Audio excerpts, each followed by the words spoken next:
going to start with Gilroy Roberts. Roberts was born in 1905, and so he's a few years after the last artist I covered in the last presentation, which was Laura Garden Frazier. He's the only artist I know of who went to work for the Bureau of Engraving and Printing and quit. Went to the work for the Mint and quit, and then went to the work for the Bureau of Engraving and Printing. And the reason he's quit is because the chief sculpture engraving, John R. Sinnock, only gave him scut work. You know, oh, clean up some dies or something like that. It was really, he had zero design work in his first stint at the Mint.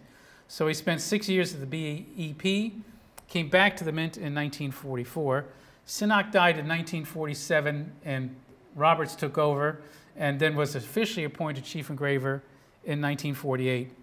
Retired in 64 and helped co-found the Franklin Mint, and that was a whole nother career starting in 1965.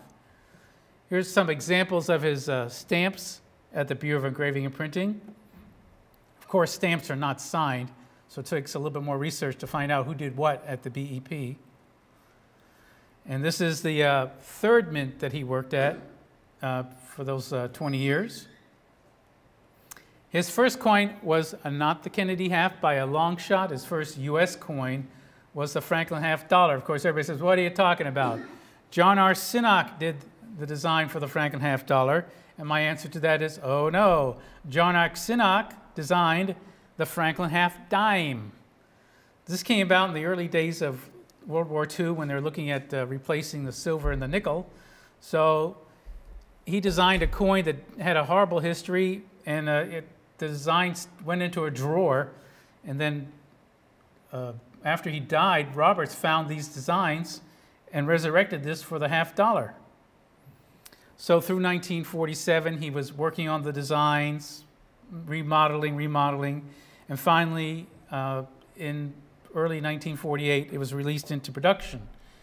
And just to give an idea, this is actually a comparison of the half dime size, if the half dollar had been issued as a half dime, what we have, okay? So when you look at these designs that are very plain and bare for the half dollar, on the half dime, they make sense because they'd be more cramped and appear apparently more detailed in a much smaller planchet. And of course, eagle was added as an afterthought by Roberts. It wasn't there in Sinnock's design at all because the eagle was legally required to be on the half dollar. One of his first medals was sort of shared with Sinnock was the Harry S. Truman second term presidential medal. In the first term in 46, 45, Sinnock had a totally different reverse. So the obverse maintained Sinnock's original 1945 obverse, and then Roberts added this great rendition of the White House in 1949. This is some of the coins he did. He did coins for many countries because the U.S. Mint had contracts with other nations to produce coins. These are coins he did for Cuba throughout the 1950s. Unlike a lot of his predecessors, Robert shared credit, okay? There's almost no U.S. Mint medal that I can think of that Roberts did both sides of, okay? He shared a lot of work with other engravers, and this is a very notable one, is Eisenhower's first term medal from 1953. Roberts did a wonderful portrait, but he gave the reverse to Frank Gasparo to do the Statue of Freedom, which sits atop the United States Capitol building. Here's a photograph of Freedom. So this is a great design by Gasparo of a statue. And that was what Gasparo was good at, statues. Roberts did the Liberia coins, which were issued from 1960s and early 1970s. And also the 1953 and 61 coins for Panama. And these were not signed, so you have to know that Roberts did these. You can look at these all day. There's no signatures, no initials on these coins. So unfortunately, he doesn't always get the credit he well deserved for these nice designs. Now, this is one of his core pieces, and again, he gave the reverse to Gasparo and did this wonderful obverse of John F. Kennedy, and Kennedy sat for this in life, so obviously this is the precursor for the half dollar. After the president was shot, the legislation came through then like lightning to do a half dollar for JFK. Roberts took his prior design and just took off the shoulders and cut it off at the neck, and again gave the presidential reverse to Gasparo. So here was his chance to own all of a U.S. coin, and he still generously gave one side to his chief assistant.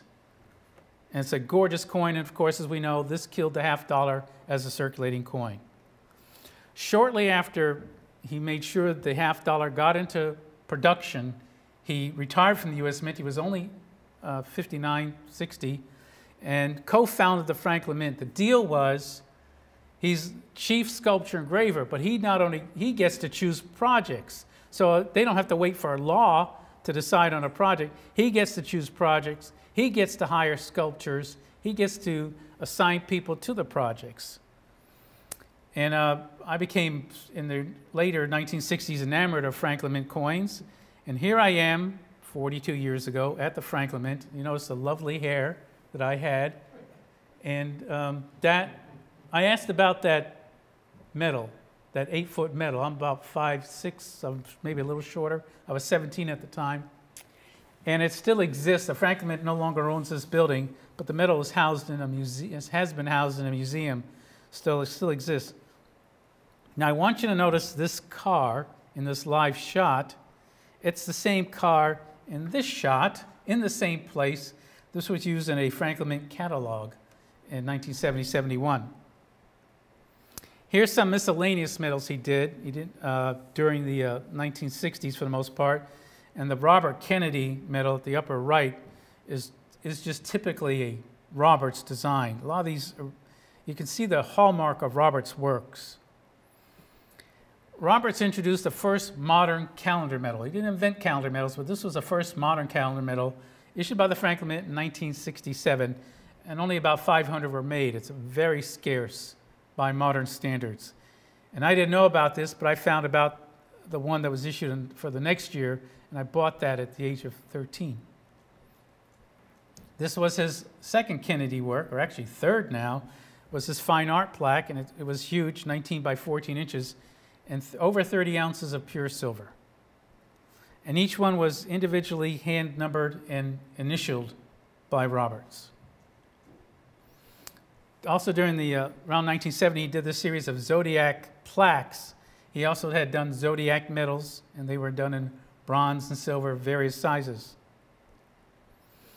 He got to do another Panama coin in 1970, the Panama $5 Balboa.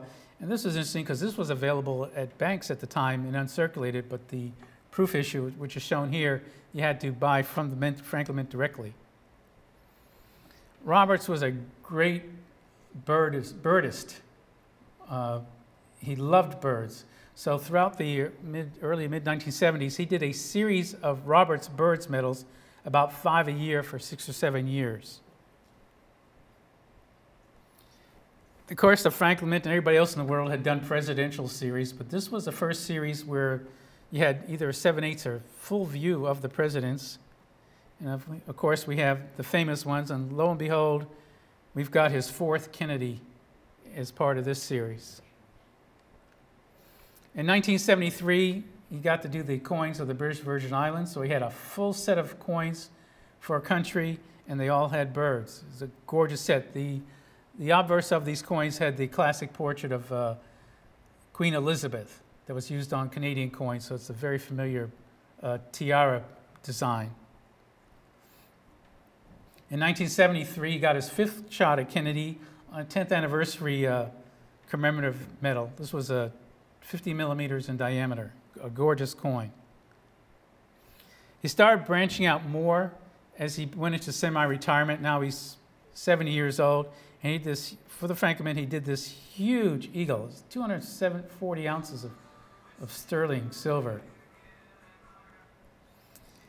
Now he slowed down greatly in the late 1970s, but he did these annual coins of birds for the British Virgin Islands.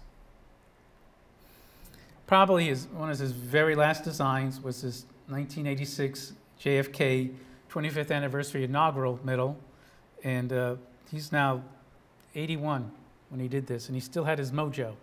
It's a great design. The works of Roberts have been a love of mine for decades. This is a photograph I took 30, 35 years ago or better, of a display I did of Roberts, and it covers a lot of things that I had in this presentation.